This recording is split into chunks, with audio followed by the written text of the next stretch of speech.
بسم الله الرحمن الرحيم. عن ابي هريره رضي الله تعالى عنه قال قال رسول الله صلى الله عليه وسلم من لم يدع قول الزور والعمل به فليس لله حاجة في أن يدع طعامه وشرابه. رواه البخاري. Respected brothers, respected elders, Allah subhanahu wa ta'ala indeed bless us with this month of Ramadan with fasting. But every valuable matter, every valuable commodity, every valuable aspect have conditions, requirements. You know, a piece of diamond is being well and protected. You know, our body, physically, spiritually, we have been given advice. Physically, by the doctor, how we should take care of our body whenever, you know, we fall ill. And spiritually, we have been explained to us by the hadith of our beloved Prophet sallallahu alaihi wasallam.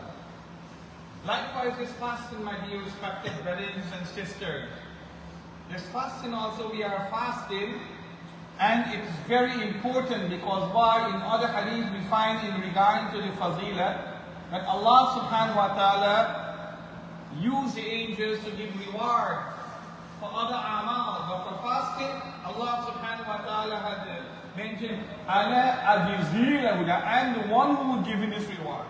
And when Allah is given, in the treasury of Allah, there is no limitation. There is no boundary in giving from the treasury of Allah, so when He Himself is given. So then Allah subhanahu wa ta'ala said, whosoever do not abstain from lies and practice upon lies, then there is no need. There is no need. Allah subhanahu wa ta'ala do not need this fast from him by him staying hungry and thirsty. What does this tell us? When we are fasting, especially in the month of Ramadan, we have to secure our fast. Any valuable thing we have to secure it. You know, regarding to Quran is very valuable, very important. So half of the Quran, in Targheeb, the Sawab, the blessing, there's so much reward, but then so much of effort in securing it, retaining it. Likewise, this fast, my dear respected brothers, when a person is fasting, it's not his stomach is only fasting, not his stomach, but his eyes is fasting also. Protection of the eyes. The eyes should not be looking to things which is not permissible for the eyes to be looking. Out of Ramadan, it is not allowed, but in Ramadan, while fasting, it is much more serious. You know, the ear. We got to protect the ears also, that the ear shouldn't be listening to things which is not allowed. People who do riba, backbiting, you know, music and things like this, the ear should be protected from that. Likewise, our hand, we should not be, extend our hand to touch things which is not permissible. Things, which is totally haram or not allowed or is not, it is makruh. Likewise, our feet should not be walking toward places which is our thing which is not permissible. Our heart, we have to protect the heart from thinking about evil.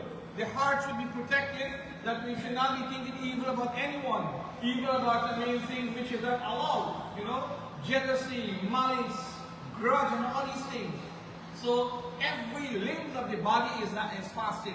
Not only the stomach is fasted, because we have been told that Allah subhanahu wa ta'ala, we do not need nothing from us. We need from Allah. So in our presentation, presenting a amal, whether it is fard, whether it is optional, we have to present it to a perfect standard. And for us to get it to be a perfect standard, we have to make all the precautions, all the necessary requirements, so that when we complete our fast, because when we complete our fast, we should be able to get maximum reward. Like with salat also. We pray our salat, we've been told there's so many things we have to do in our salat, so that we can be able to get the maximum reward of salat. So my dear respected brothers and sisters, this fasting, if we want to get the maximum reward of it, and we want our fast to be accepted by Allah subhanahu wa ta'ala, and we want it to be a means of salvation for us, and all the barakat and blessing which Allah has placed in this fasting,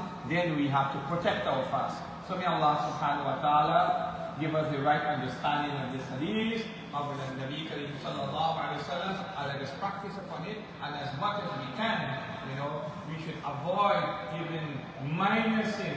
Try to avoid minor sin, things which is not even considered to be anything serious. So may Allah subhanahu wa ta'ala make it easy for all of us, that we be able to complete this whole month of Ramadan with the best, maybe our best ability, and the best manner, and the best way. Subhanallah alhamdulillah, subhanallah alhamdulillah, wa nashhadu an la ilaha illa anta nastaghfiruka wa natubu ilayk. Subhanaka rabbika rabbil izzati amma yasifun, wa salamun ala al mursalin, walhamdulillahi rabbil alamin, bi rahmatika.